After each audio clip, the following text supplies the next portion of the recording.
Ya pemirsa, PT Bank Tabungan Negara TBK memperkirakan kinerja sektor properti terutama kredit kepemilikan rumah KPR bersubsidi mengalami peningkatan hingga 11% tahun ini. Pertumbuhan ini seiring terus meningkatnya permintaan KPR subsidi di BTN. Bank BTN optimistis peluang aktivitas sektor perumahan kembali mengalami peningkatan tahun ini jika pertumbuhan ekonomi kembali positif. Khususnya untuk KPR bersubsidi, Head of Investor Relation and Research Division BTN, Winang Budoyo, mengungkapkan, pada tahun lalu perseroan masih bisa menumbuhkan kreditnya 1,7% secara tahunan. Kondisi ini ditopang KPR subsidi yang tumbuh hampir 9%.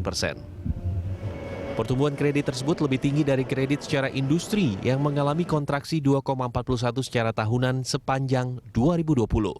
Melihat kecenderungan tersebut, Winang menyebut tahun ini BTN memasang target total kredit 7 hingga 9% secara tahunan yang masih didukung oleh KPR subsidi.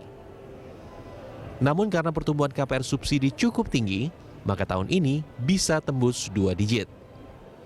Sepanjang pandemi ini KPR subsidi tidak ada, bisa dibilang tanda kutip tidak ada matinya ya bagi Bank BTN, karena terus terang kuota awal yang diberikan kepada BTN itu sebetulnya sudah habis di bulan April.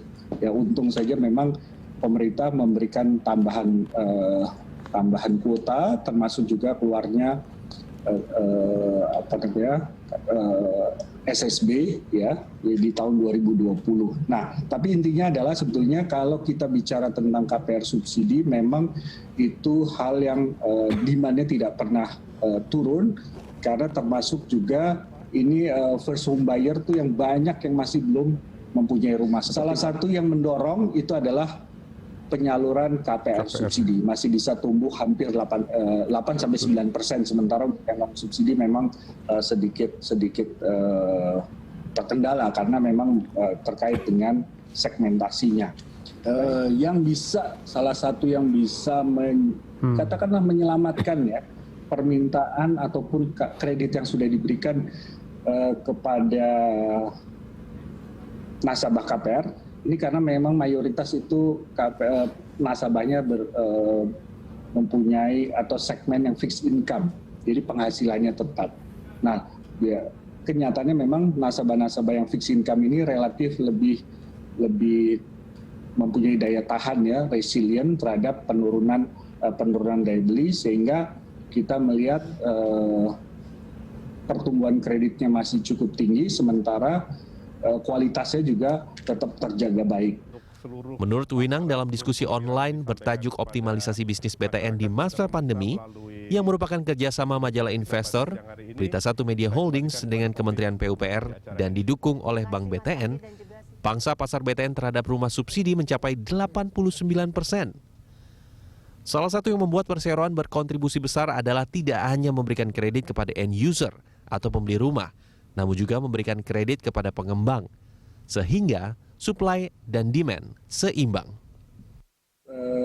Karena ini juga bisa dibilang target tumbuh itu kan juga dari low base ya, jadi kalau misalnya karena KPR subsidi itu sendiri sudah tumbuh sekitar 9% tahun lalu ya, berarti kan tidak mengalami low base, jadi artinya tetap yakin udah mungkin kembali ke double digit, tapi di kisaran masih 10-11%.